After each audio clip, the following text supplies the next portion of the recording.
Hey, good morning everybody, it's Mike. Yeah, no warning notice this morning. That's what happens when I lose track of the time, right? Let's get started. Thanks for jumping on here with me this morning as we complete our series this week on success leaving clues. And what do highly successful agents all have in common? And we've run through 8 points now. I got my final 2 for you this morning, and I've saved what I think are it's just what I've found in my career. But I've saved what I found to be the most important 2 points for today.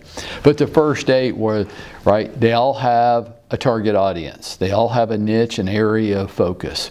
They're all amazingly consistent. Consistency is one of the key things in this business. If you struggle with consistency, that's going to be a problem. They set very high standards for themselves, typically higher standards for themselves than anybody else could expect out of them. They manage their time because it's the precious commodity, the limited resource that they have, and they have many different moving parts in their lives, probably just like you do, right? And time's the great equalizer on this planet, right? You can think things aren't fair and some people get advantages that you don't get, but hey, here's the brutal truth. Every human on the planet gets the exact same number of minutes in every day, 1,440. Nobody gets more. The difference is how some people use their minutes. That tends to be the great separator. They work to control their emotions. They get off the emotional roller coaster and they realize that somebody in every transaction needs to be the cool, calm professional, and they endeavor to be that person. They try to build a career in not a month. They monitor the company they keep. It's so important. Birds of a feather, baby. Birds of a feather. You will become the average of the 5 people you spend the most time with. I'd be careful who you're spending time with. And the final point that we've already covered is not only do they want coaching, they're coachable. I'm just going to let that hang for a second. Are you coachable? I take a hard look at that. Ask me if I think you're coachable. I'll tell you the truth. Number 9 on our list for this week is something that I still adhere to this day. They have a system of accountability. Hey, look, relying on ourselves is just too hard. It's just too hard. If I have an exercise buddy, sometimes I show up when I might not have otherwise just because I don't want to let them down. I don't think it matters how you set up the accountability. You could be part of our connectors group in the morning where you're just weighing in with the text, but you got to do it by a certain time each morning.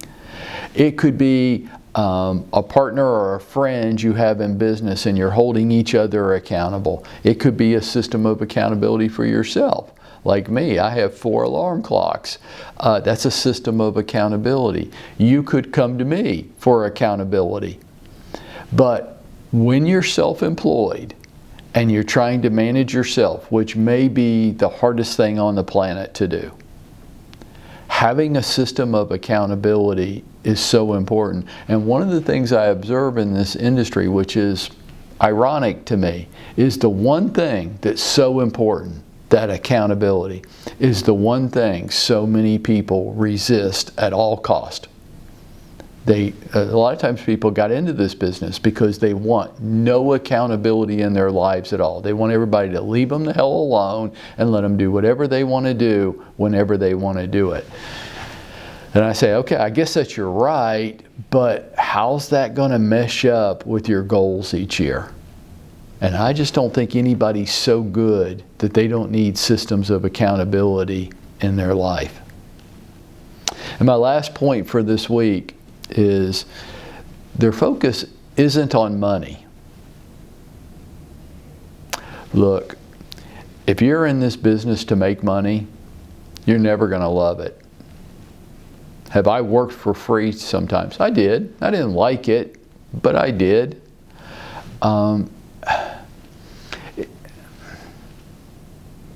If you're working for money, then when you get enough money to pay your bills, to support the lifestyle you imagine, why do you keep trying? And so many people say, well, I don't. Once I get whatever minimum standard I have in mind met, I back off. The way I joke about it is, you get a little jingle in your pocket and we won't see you for a while. Right. Those people that do that, when they get a little jingle in their pocket, they take their foot off the accelerator, they're working for money. And once they get enough, whatever that is in each person's mind, they back off. I wouldn't make your focus on money. Why are you working?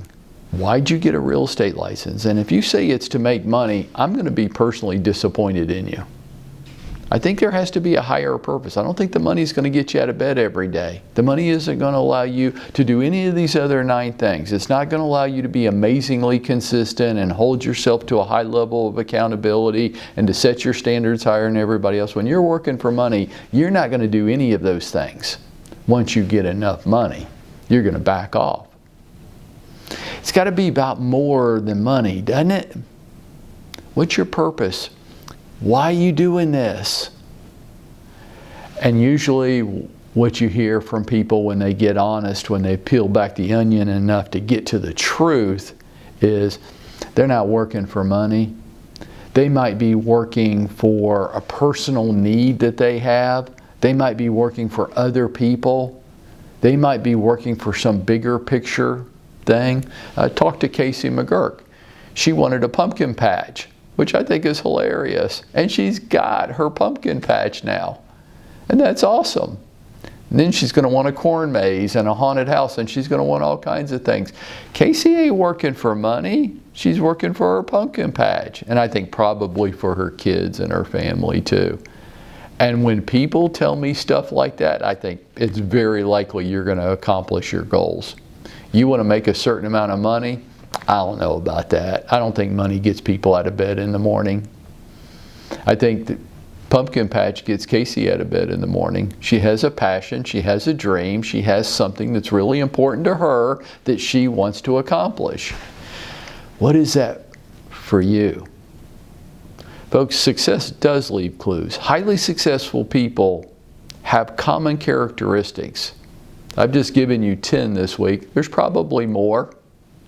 How many of these 10 do you share with highly successful agents in this business? And do you have some work to do? Then let's get out there and let's make it happen for ourselves today.